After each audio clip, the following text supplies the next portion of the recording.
جہاں ان کے ایک بزرگ رہتے تھے۔ ان کے دماغ میں ان کے اپنے بچپن کی سنی ہوئی چند کہانیاں دوڑ رہی تھیں، جن میں گاؤں کی ایک عورت نے جن کے بچے کو جنم دیا تھا۔ چاچا کرم دین کے بزرگ امام بخش ویسے تو بہت ضعیف ہو چکے تھے، مگر ان کی یادداشت بالکل ٹھیک ٹھیک کام کر رہی تھی۔ یہ بہت پرانی بات ہے، پاکستان بننے سے بھی پہلے کی۔ میں اس وقت کوئی 10-11 سال کا ہوں گا، امام بخش نے سوچتے ہوئے کہا۔ ہمارے گاؤں میں ایک عورت نے ایک بچے کو جنم دیا۔ وہ قد میں عام بچوں سے بہت بڑا تھا۔ وہ دن بدن بہت بڑا ہوتا گیا۔ 8-10 دن میں وہ دیوار تک پہنچ گیا۔ اس نے اپنی ماں کو گلا دبا کر مار دیا تھا۔ کیا 10 دن کے بچے نے؟ چاچا کرم دین حیران رہ گئے۔ وہ بچہ نہیں تھا، وہ بدروح تھا، امام بخش نے جواب دیا۔ اگر اس کو ختم نہ کرتے تو وہ پورے گاؤں کو مار دیتا۔ ختم؟ اس کو ختم کر دیا تھا؟ ہاں، اس کو دفن کر دیا تھا۔ امام بخش آج بھی لرز گئے۔ وہ 10 روز کا بچہ کسی کے ہاتھ نہیں آ رہا تھا۔ وہ بلا تھا، کوئی شیطان تھا۔ واپسی کا راستہ چاچا کرم دین نے سوچوں میں غرق طے کیا۔ نہیں، ایسا نہیں ہے۔ یہ بچہ کچھ زیادہ لمبا چوڑا ضرور ہے، مگر انسان ہی ہے۔ ضروری نہیں کہ میرا وہم سچ ہو۔ انہوں نے کیسے خود کو تسلی دی۔ گاؤں واپس پہنچ کر انہوں نے سوچا کہ نازو کے گھر کا چکر لگاتے چلیں۔ چھوٹے سے گاؤں میں سب لوگ ایک دوسرے کے رشتے دار ہی ہوتے ہیں، قریب کے یا دور کے۔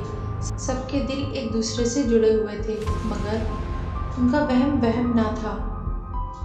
3 دن کا بچہ چارپائی پہ بیٹھا زور زور سے ہنس رہا تھا۔ گھر کی عورتیں زور سے چیخ رہی تھیں۔ کرم دین کے اندر داخل ہوتے ہی بچے نے ہنسنا بند کر کے کرم دین کو گھورنا شروع کر دیا۔ پھر اتنی تیز مکروہ آواز نکالی جیسے ان کو وارن کر رہا ہو۔ نازو، امیرہ بیٹی، میری بات سنو۔ انہوں نے ساری تفصیل جو امام بخش سے سنی ان دونوں کے آگے دہرا دی۔ یہ انسان نہیں ہے، یہ کسی اور مخلوق کی اولاد ہے۔ اگر یہ زندہ رہا تو پورے گاؤں کو کھا جائے گا، کرم دین نے کہا۔ دل بڑا کر نازو بیٹی، میں گاؤں والوں کو لے کر آتا ہوں۔ اس کا زندہ رہنا ٹھیک نہیں ہے۔ کیا؟ نازو کا دل ڈوب گیا۔ اس کا بچہ، اس کو مار دیں گے؟ مگر جب اس کی نظر بچے پر پڑی، وہ 3 دن کا بچہ چارپائی کے برابر کھڑا ہونے کی کوشش کر رہا تھا اور اسی کوشش میں انتہائی بھیانک آوازیں نکال رہا تھا۔ نازو چیختی ہوئی کمرے سے باہر نکل گئی۔ جب گاؤں کے مرد چاچا کرم کی ہمراہی میں اللہ اکبر پکارتے گھر میں داخل ہوئے تو کسی خوفناک صورتحال سے نمٹنے کی ضرورت نہ پیش آئی، کیونکہ وہ بچہ پہلے ہی دنیا سے کوچ کر چکا تھا۔ گاؤں والوں کا مشترکہ بیان تھا کہ قبرستان پہنچنے تک بچہ قد اور وزن میں کئی گنا بڑا ہو چکا تھا۔ نازو پر تو جیسے قیامت گزر گئی۔ اتنا مشکل عرصہ اس نے کسی اچھی امید پر گزار دیا تھا، مگر حوصلہ کر بھابھی، جو ہوا اچھے کے لیے ہوا۔ اس کے دیور انور نے اس کے سر پر ہاتھ پھیر کر تسلی دی۔ اچھا؟ نازو خالی آنکھوں سے اس کو دیکھ کر رہ گئی۔ اب کیا اچھا ہونا ہے؟ افضل کا اس رات کے بعد کوئی پتہ نہ تھا۔ انور، اس کو کچھ خیال آیا۔ جی بھابھی، حکم کر۔ انور، اپنے بھائی کا کوئی پتہ، کوئی فون نمبر مجھے دے۔ میرے بھائی، اس کو تو معلوم ہی نہیں کیا قیامت گزری ہے ہمارے پر۔ بھابھی، انور گڑبڑا گیا۔ وہ نمبر چل کر پتہ کرتا ہوں۔ کیا بتاؤں بھابھی کو؟ انور سوچ میں پڑا ہوا تھا۔ کوئی آج کی بات نہیں، 2-2.5 سال پہلے اس نے افضل سے سخت لڑائی کے بعد ہر طرح کا رشتہ ختم کرنے کی قسم کھائی تھی۔ ادھر ادھر سے خبریں سننے کے بعد اس نے افضل سے خود بات کرنے کا ارادہ کیا۔ اس کی میل پہنچ گیا تھا، مگر وہاں کی صورتحال ہوش اڑا دینے والی تھی۔ افضل اپنی دوسری بیوی اور بچے کے ساتھ اطمینان سے زندگی گزار رہا تھا۔ انور کے پوچھنے پہ اس نے حتمی انداز میں کہہ دیا تھا کہ وہ نازنین کے ساتھ بالکل خوش نہیں ہے اور وہ شادی صرف اس کے بزرگوں کا فیصلہ تھا، اس لیے اس نے اپنی پسند سے دوسری شادی کر لی ہے۔ خدا نے اسے بیٹا بھی دے دیا۔ اب نازنین یا اس کی بیٹیوں سے اس کا کوئی تعلق نہیں۔ انور نے اس کو بہت سمجھایا کہ بے شک وہ دوسری شادی کر لے، مگر نازو اور اس کی بیٹیوں کا خیال بھی رکھے۔ وہ اس کی اولاد ہیں۔ مگر افضل کسی صورت راضی نہ تھا۔ تو نازنین کو بتا دے کہ میرا اب اس سے کوئی تعلق نہیں، وہ میرا انتظار نہ کرے۔ اگر تیرا بھابھی سے تعلق نہیں تو یاد رکھ، میرا تجھ سے اب تعلق نہیں۔ میرا تیرے ساتھ اب جینے مرنے کا ہر رشتہ ختم سمجھ۔ انور غصے میں بھرا ہوا یہ کہہ کر چلا آیا تھا اور اتنے عرصے میں اس کا افضل کے ساتھ کوئی رابطہ نہیں ہوا تھا۔ جب اس کو اپنی بیوی کی زبانی معلوم ہوا تھا کہ افضل پچھلے دنوں گاؤں اپنے گھر آیا تھا اور نازو امید سے ہو گئی تھی تو اس کو بہت خوشی اور اطمینان ہوا تھا۔ اللہ کرے بھائی سدھر جائے، اس نے دل سے دعا کی۔ اس لیے اس نے کسی کو افضل کی دوسری شادی کے بارے میں نہیں بتایا تھا کہ کبھی صبح کا بھولا شام کو لوٹ آئے، مگر اب بھابھی کو کیا بتاؤں؟ اس نے سوچا، نہیں، ضروری ہے کہ افضل کے علم میں ہو کہ اس کی غیر موجودگی میں اس کی بیوی نے کتنی تکلیف اٹھائی ہے۔ اس نے اپنی ڈائری سے افضل کی مل کا فون نمبر کاغذ پر اتارا۔ لے بھابھی، دے دے بھائی کو اطلاع۔ نازو نے فون نمبر تھام لیا۔ چند دن پہلے ہی امیرہ کے گھر فون لگ گیا تھا۔ پہلے تو گاؤں والوں کو فون کے سلسلے میں گاؤں سے باہر جانا پڑتا تھا۔ لے بھابھی، امیرہ نے اپنے شوہر سے سیکھے گئے طریقے کے مطابق فون نمبر ملا کر نازو کو دے دیا۔ کر لے بھائی سے بات آرام سے، میں تیرے لیے چائے لاتی ہوں۔ وہ کمرے سے باہر نکل گئی۔ نازو نے فون تھام لیا، اس کا دل تیزی سے دھڑک رہا تھا۔ ہیلو ہیلو رابطہ ملنے پر اس نے کہا، جی مجھے افضل حسین سے بات کرنی ہے۔ افضل حسین اوورسیئر؟ دوسری طرف آواز میں شدید حیرانی آ گئی۔ آپ کون بول رہی ہیں؟ جی میں ان کی، نہ جانے کیوں بیوی بولتے ہوئے نازو کو شرم آ گئی۔ میں ان کے گھر سے بات کر رہی ہوں۔ اوہ، تو آپ کو ابھی تک اطلاع نہیں پہنچی؟ ادھر سے پوچھا گیا۔ کیسی اطلاع؟ نازو کو گھبراہٹ ہونے لگی۔ دیکھیے جی، افضل صاحب کا تو کوئی 1.5 سال پہلے انتقال ہو گیا تھا اچانک۔ کیا؟ نازو کا جیسے چھت آن گری۔ ان کا تو شدید ہارٹ فیل ہو گیا تھا، بیٹھے بیٹھے ہی ختم ہو گئے تھے۔ ان کی مسز اپنے بھائی کے ساتھ ڈیڈ باڈی لے گئی تھی۔ مگر کیا انہوں نے گاؤں اطلاع نہیں دی؟ Mrs body? نازو فون کان سے لگائے بیٹھی رہ گئی۔ دوسری طرف سے رابطہ کر چکا تھا، مگر جیسے کمرے کی ہر چیز صرف ان 2 لفظوں کی گردان کر رہی تھی، ان کی مسز، ان کی ڈیڈ باڈی۔ پھر اچانک اس کے کانوں میں آواز گونجی، 1.5 سال پہلے اچانک ان کا ہارٹ فیل ہو گیا۔ اگر 1.5 سال پہلے افضل مر چکا ہے تو 10 مہینے پہلے اس رات وہ کون تھا؟ ناظمین کو تیز تیز چکر آنے لگے۔